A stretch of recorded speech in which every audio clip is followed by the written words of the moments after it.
Hello friends, welcome back to my YouTube channel study मौका। Friends, आज के इस वीडियो में हम बात करने वाले हैं कक्षा 7 विज्ञान का चैप्टर नंबर 2 प्राणियों में पोषण।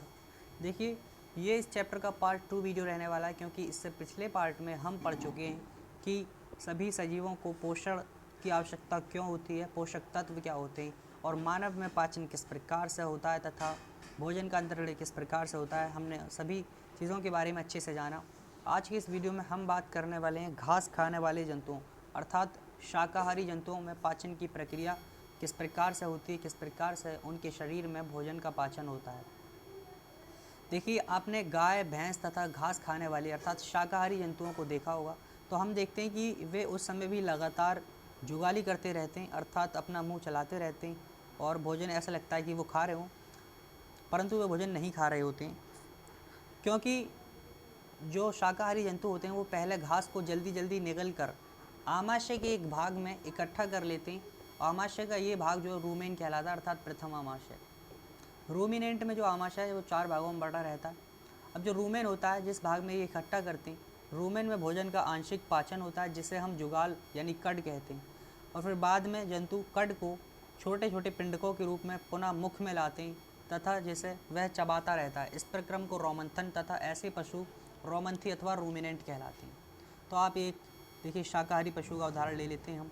शाकाहारी पशु उस समय भी जुगाली करते रहते हैं जब वे भोजन नहीं खा रहे होते हैं, क्योंकि सबसे पहले ये घास अर्थात किसी भी अपने भोजन को खाते हैं तो आमाशय के एक भाग जिसको रूमेन कहते हैं उसमें इकट्ठा कर लेते हैं, जहाँ पर भोजन का आंशिक पाचन होता है, जिसको हम बाद में कड कहते हैं। उस भोजन को कड कहते हैं। फिर वे कड को छोटे छोटे पिंडकों के रूप में मुख में लाते हैं और चबाते रहते हैं, और इस प्रक्रम को रोमंथन तथा ऐसे पशु क्या कहलाएंगे, रोमंथी यानी रूमिनेंट कहलाते हैं। अब देखिए, आपके मन में एक प्रश्न आ रहा होगा कि जो सेलुलोज का पाचन होता है वो मनुष्य में नहीं हो पाता, क्योंकि उनमें अन्नाल नहीं पाई जाती। पशुओं अर्थात रूमिनेंट में, रोमंथी पशुओं में, रोमंथी जंतुओं में एक अंधनाल पाया जाता है। आमाशय का एक भाग होता है अंधनाल। अंधनाल में कुछ विशेष प्रकार के जीवाणु पाए जाते हैं जो कि सेलुलोज के पाचन करते हैं, सेलुलोज का पाचन करते हैं, जबकि मनुष्य में वह अंधनाल अनुपस्थित होता है। इस वजह से मनुष्य में सेलुलोज का पाचन नहीं हो पाता।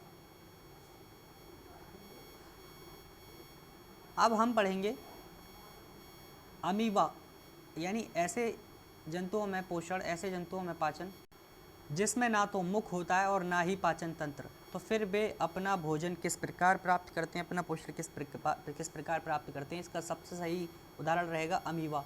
अमीबा जलाशयों में पाया जाने वाला एक कोशिकीय जीव है।